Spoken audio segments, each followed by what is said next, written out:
Aloha! Welcome to Throwback Thursday in our library and archives at the Bishop Museum with DeSoto Brown, and I'm Hadley Anderson. So today, what are we talking about today, DeSoto? Today we are going to look at pictures of, and I'm going to talk about Iolani Palace. Ooh. What do you know about Iolani Palace? It was the first building to have electricity. Well, yeah, but okay. Well, this is true. This is true. Yeah.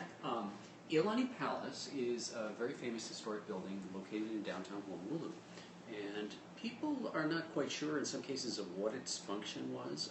Lots of times you'll hear people talk about it as though it was, quote, the seat of government, and it didn't start out that way. So I'm going to inform you and everybody out there the history of Iolani Palace. So to begin with, this picture that you can see right there, this is the first Iolani Palace. And it's not the building that we know today by that name, but it's in the same location. This was built in about 1846, and it was in use, I'm looking at my notes on the back, from 1846 to 1878. And it was the home of, the residence of, King Kamehameha III, King Kamehameha IV, King Kamehameha V, King Lunalilo, and originally at the start of his reign, King Kalakaua. So it had a lot of important people going through it. And eventually it got termites because it was a wooden building, and lots of things in the Hawaiian Islands get termites. And so this Iolani Palace was demolished, and it was replaced in the same site by this building, which is the familiar building that we know today, Iolani Palace. And Iolani Palace was, King Kalakaua was an interesting person. First of all, he was very traditional in some ways in terms of wanting to revive Hawaiian culture, but he also was very much a modern person, and he really liked technology. And the late 1800s was a time of increasing technological innovation, and he really liked that. So first of all, that was one thing, but also he really wanted to project a very dignified and very royal appearance. So he ended up copying a lot of the things that the royalty in Europe did. And one of the things he wanted was to have a palace which was appropriate and grand. So this building was constructed, and it was really grand in the 1880s. It was completed in 1882.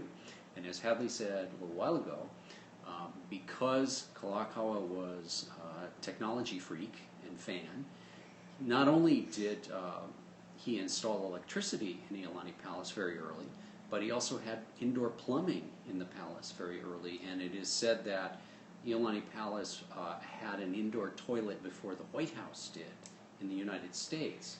And I've been to Iolani Palace, and the toilets are very nice in there. Actually, it's a beautiful building, but the Iolani Palace that you see today when you go on a tour is not the palace of Kalakaua's, or it's not the palace as it later developed. Now, in 1893, in January of 1893, King Kalakaua had died in 1891, and his sister, Queen Liliuokalani, had taken over. She was subsequently overthrown in January of 1893, and the group that overthrew her immediately established what was called the Provisional Government. And without getting into all the difficulties of the politics, the important thing in this discussion is that they very carefully installed themselves in Iolani Palace to make it clear that the royalty was gone and that this government had taken over instead. So they are the ones who turned the palace into a government building, not a residential building for royalty. And in 1894, July 4th, 1894, the photograph I'm showing here is the proclamation of the Republic of Hawaii by Sanford B. Dole, who was the president of the Republic of Hawaii. So the provisional government turned into the Republic. And one of the reasons they changed their name was because they had hoped to be able to have the United States annex the Hawaiian Islands quickly, and that did not happen. So just to show how in favor they were of that, they proclaimed the Republic on July 4th, 1894, very obviously connecting it to July 4th, Independence Day for the United States. So then a few years later, that annexation that they had been hoping for came about. And this is that event happening on August 12th, 1898. And again, it is on the steps of Iolani Palace that the Hawaiian flag was taken down for the last time, and the American flag was then raised. And so this photograph shows the American flag being raised at the annexation ceremony. And as an aside, this photograph was taken by my great-grandfather. And in this picture, and let me just check, this boy standing right there, that guy, is my grandfather.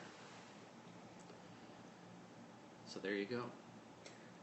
A long, illustrious history of the illustrious history. Okay, so moving forward in time, after annexation, Hawaii was the territory of Hawaii, territory of the United States, and Iolani Palace continued to be used as a government building. So that's where the governor had his office, and it's where the states, the territorial senate and the territorial legislature met. So lots of people today will say that, as I said earlier, the palace was the seat of government, and actually in the days of royalty it was not. It was the residence, like the White House is the residence of the president, but it's not where governmental transactions go on, and that was true for the palace. So it wasn't until the overthrow that the palace became the government building. Well, anyway, this photograph shows one of the many political events that happened at the palace in those years. It is the, let me check on the front again. This is the inauguration of Governor Samuel Wilder King in 1953. So it's staged on the steps of the palace because that's where the governor had his office. Well, it became evident that Iolani Palace was, first of all, inadequate for the space that was necessary for the increasing a number of governmental people and activities, particularly after Hawaii became a state in 1959. So early on in the 50s, it was decided a new Capitol building had to be constructed. There was a lot of debate as to where to put it and how it should look, but eventually it was settled that it would be built just mauka of Iolani Palace, which is the location it's in today, and this photograph shows it in its location, which is here, and then the palace, of course, is just one block away.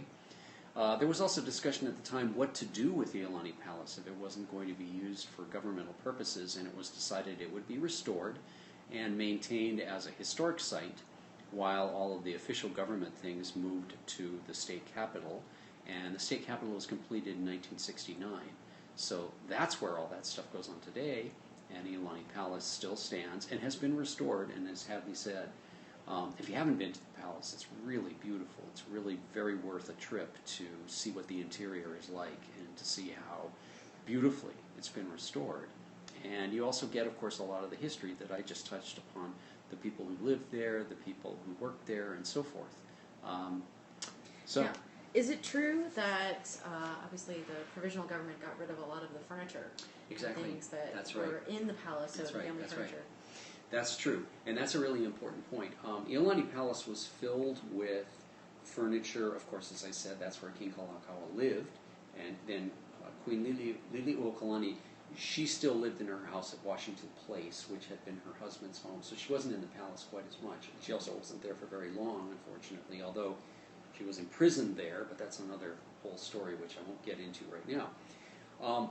Because the palace had all this stuff in it, and because the Provisional Government and then the Republic of Hawaii and then the Territory of Hawaii had no use for those things, and because they were also trying to intentionally say, no, we're not a monarchy anymore, they auctioned off much of the contents of the palace. Now, some of the really important pieces at that time were donated to Bishop Museum, the thrones and the crowns.